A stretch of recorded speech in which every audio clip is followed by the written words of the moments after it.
buat kita semua, bagaimana itu BMTK, SPPS, dan sebagainya. Baik, teman-teman dan sahabat semua, kami yakin sahabat forum punya harapan yang besar agar Kemenkop UKM tidak hanya mendorong UKM, akan tetapi juga lebih serius di dalam mengurus koperasi. Kami juga yakin jika Kemenkop UKM tidak saja concern dalam hal pengawasan, akan tetapi juga kuat dalam hal pemberdayaan koperasi itu sendiri. Untuk itu, selanjutnya, mari kita dengarkan arahan sekaligus pembuka dari diskusi forum kita kali ini terkait urgensi pemberdayaan dan pengawasan usaha simpan pinjam dan pembiayaan syariah koperasi oleh Kemenkop UKM kepada yang terhormat Bapak Profesor Dr. Ruli Indrawan MSI selaku Sekretaris Kementerian Koperasi UKM. Kami persilakan, mangga Bapak diaturkan. Terima kasih Pak Moderator. Alhamdulillah. Bismillahirrahmanirrahim. Assalamualaikum warahmatullahi wabarakatuh. Alhamdulillahilladzi hadana li hadza wa ma kunna linahtadiya hadana Allah. Asyhadu an la ilaha illallah wa asyhadu anna Muhammadar Rasulullah amma ba'du. Rekan-rekan sekalian, silakan panitia kalau mau screen. Oke. Pertama saya ingin menyampaikan ucapan terima kasih atas inisiatif panitia dari Pinbuk maupun juga dari KNKS yang menginisiasi pertemuan ini. Menurut saya ini penting dan strategis karena dua hal. Pertama, bahwa fenomena wabah saat ini mengindikasikan banyak koperasi-koperasi yang mengalami kesulitan pembiayaan permodalan. Maka dengan demikian, program ini adalah bentuk daripada konsolidasi kita di dalam mengatasi persoalan-persoalan yang kita hadapi. Tapi yang kedua adalah kita melakukan proses silaturahim lebih dekat lagi, karena memang pada dasarnya saya sih sudah lama berpendapat koperasi itu pada dasarnya sudah syariah begitu. Karena apa? Karena pada dasarnya adalah tolong menolong. Pada dasarnya mengusung rasa keadilan. Pada dasarnya untuk kita bisa melayani pihak-pihak yang memang membutuhkan bantuan dan dukungan. Saya kira itu nilai yang luar biasa. Klik lagi ke bawah kalau mungkin.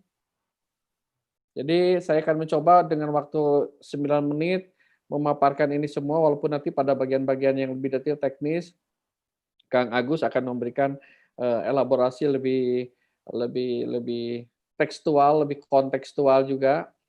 Saya ingin terus ke bawah, lagi ke bawah terus. Nah ini, saya memunculkan belakangan ini setelah saya masuk di kementerian, sekian lama juga di gerakan koperasi, sekian lama jadi guru koperasi, sekian lama jadi peneliti koperasi, itu kita berpendapat tampaknya perlu ada sebuah penanaman kesepakatan bersama ya, penanaman nilai untuk kita bersama. Saya sampaikan bahwa koperasi adalah tempat bersatu, bukan tempat berseteru. Sampai saat ini selalu kita konflik-konflik yang sebetulnya tidak terlalu perlu untuk kita kedepankan. Koperasi adalah saling menguatkan, bukan saling melemahkan, mencari kesalahan-kesalahan yang akhirnya banyak peluang-peluang di depan mata justru diambil oleh para pihak yang tidak memiliki karakter dan prinsip koperasi. Koperasi adalah tempat berbagi dan peduli. Bukan hanya untuk berebut kekuasaan. Tapi saya katakan, koperasi bukan sekedar tempat, tapi sebuah sistem nilai dalam berekonomi yang mengedepankan etika dan timbang rasa.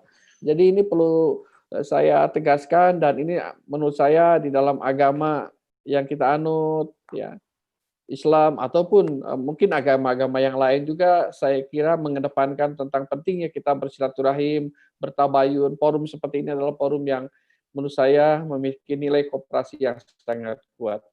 Silakan ke bawah lagi saja. Nah, sebetulnya gini, saya mengatakan koperasi memiliki karakter tertentu, iya, memiliki prinsip, iya, memiliki ideologi tertentu, iya. Koperasi itu ada tadi saya katakan sistem nilai. Tapi di dalam perkembangan selanjutnya, koperasi itu bukan ranting yang mengapung di tengah lautan bebas tanpa ada keterkaitan dengan pihak manapun. Nah, di dalam konteks koperasi yang memang bergerak di jasa keuangan, suka tidak suka harus memiliki komitmen, memiliki keterkaitan, sekaligus menghormati dan mengapresiasi apapun yang berkaitan dengan hal-hal yang diatur di dalam kegiatan tersebut. Bila itu simpan pinjam, jasa keuangan, ya suka tidak suka, perundang-undangan, regulasi-regulasi yang berkenaan dengan itu harus menjadi bagian yang menjadi perhatian. Demikian juga bila koperasi bergerak di sektor eh, yang lain, sebut saja lah industri tahu tempe sekalipun, ini tetap harus memiliki komitmen, keterkaitan, dan mengapresiasi tentang undang-undang yang mengatur limbah misalnya. Demikian juga yang lain, koperasi yang lain pun. Jadi jangan mentang-mentang koperasi mempunyai ideologi tersendiri, karakter sendiri, prinsip tersendiri, kemudian mau mengatakan no way dengan regulasi-regulasi yang lain. Nah, inilah dalam kesempatan ini saya senang Pak Tonggam bisa hadir. Sejauh ini kita sudah membangun sebuah komitmen dengan berbagai pihak. Nanti kita coba lebih detail lagi. Kita terus ke bawah. Saya tidak akan menjelaskan satu persatu, tapi yang jelas persoalan pembinaan, pemberdayaan. Nah, pemberdayaan koperasi maupun UMKM, regulasi yang ada bukan hanya kewenangan ataupun domainnya Kementerian Koperasi, tetapi sinergi dengan kelompok-kelompok lembaga dan kementerian yang lain. Jadi dari mulai izin itu dikeluarkan sebagai sebuah koperasi, demikian juga izin usaha simpan pinjam koperasi itu bersinergi dengan kementerian dan lembaga yang terkait. Di pusat maupun juga di kabupaten ataupun juga di kota dan provinsi. Kita terus saja ke bawah, Pak. Biar kita nanti banyak waktu untuk diskusi. Detil-detil normatif ini bisa tentang kepatuhan, simpan pinjam yang memang sudah kita gariskan, saya kira sudah bisa diklik saja, kita bisa baca dari situs yang memang kami buat untuk itu, memberikan informasi kepada semua pihak tentang apa dan bagaimana kegiatan-kegiatan pengawasan itu dilakukan. Demikian juga terus ke bawah, boleh terus ke bawah. Jadi sanksi-sanksi pun saya kira ini sudah jelas, cukup jelas. Jadi sudah berjalan walaupun ada berbagai kendala. Nanti di bagian akhir saya akan coba jelaskan. Terus saja Pak ke bawah. 2 menit lagi. Maaf. Kita melakukan langkah antisipasi. Koperasi itu semakin lama semakin besar. Koperasi itu tidak berjalan di tempat. Koperasi yang kita kenal di abad 18 saat revolusi industri 1.0 berlangsung, itu berbeda dengan kondisi saat ini. Kita sudah revolusi industri 4.0.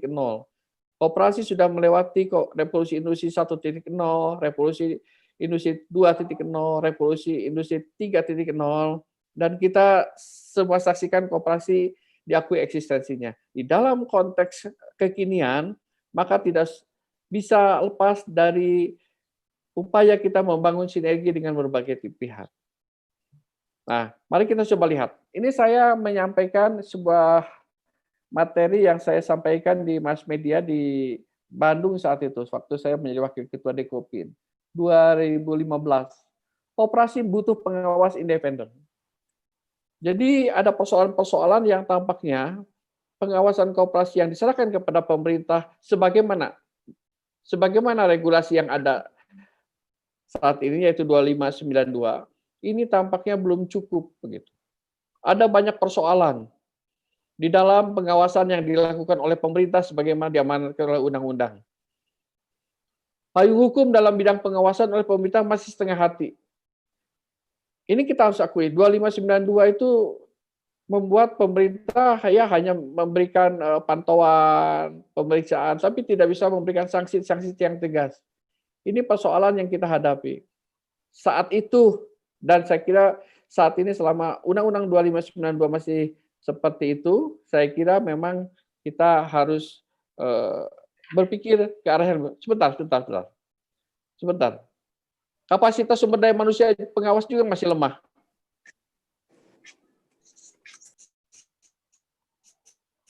Tahun 2015 saya saat kemudian saya di kementerian dari 2018 akhir, saya melihat rekan-rekan di kementerian sudah melakukan langkah-langkah strategis. Di antaranya di dalam RUU Perkoperasian itu persoalan pengawasan itu diperkuat. Malah saya mengundang beberapa teman khususnya dari syariah karena memang persoalan koperasi syariah itu masuk dalam RUU perkoperasian, kita merencanakan membentuk sebuah tim yang khusus mengawasi tentang koperasi syariah.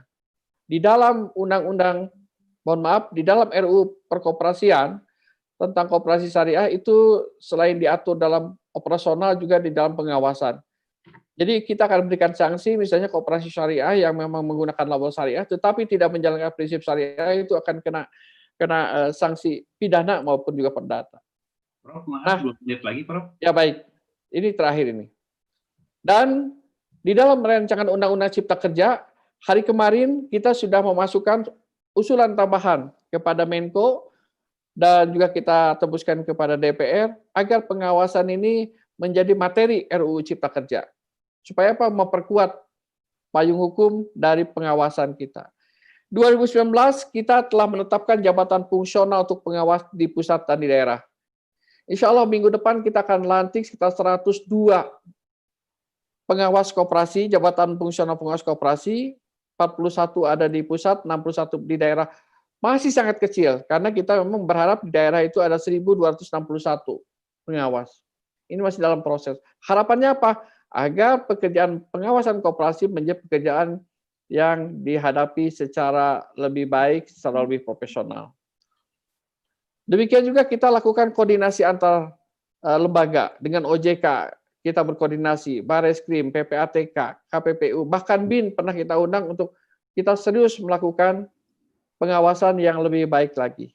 Nah, kemarin saya ngobrol dengan Pak Menteri panjang lebar tentang kita perlu menyiapkan lembaga yang kita sebut pengawas independen ini. Ini bagian satu paket dengan RUU Cipta Kerja yang kita susun secara simultan. Jadi saya kira rekan-rekan sekalian ada 3 hal yang ingin disampaikan. Satu, mengapresiasi kegiatan ini bentuk daripada kita saling belajar satu sama lain. Kemudian kedua, mensinergikan apa-apa yang dipikirkan, dilakukan oleh rekan-rekan di OJK. Pak Agus ini adalah orang lama di PPATK, ngerti betul bagaimana transaksi keuangan yang terjadi di negara kita termasuk koperasi. Tapi yang ketiga, kita mengatakan bahwa untuk penguasaan koperasi kita akan berada di dalam sebuah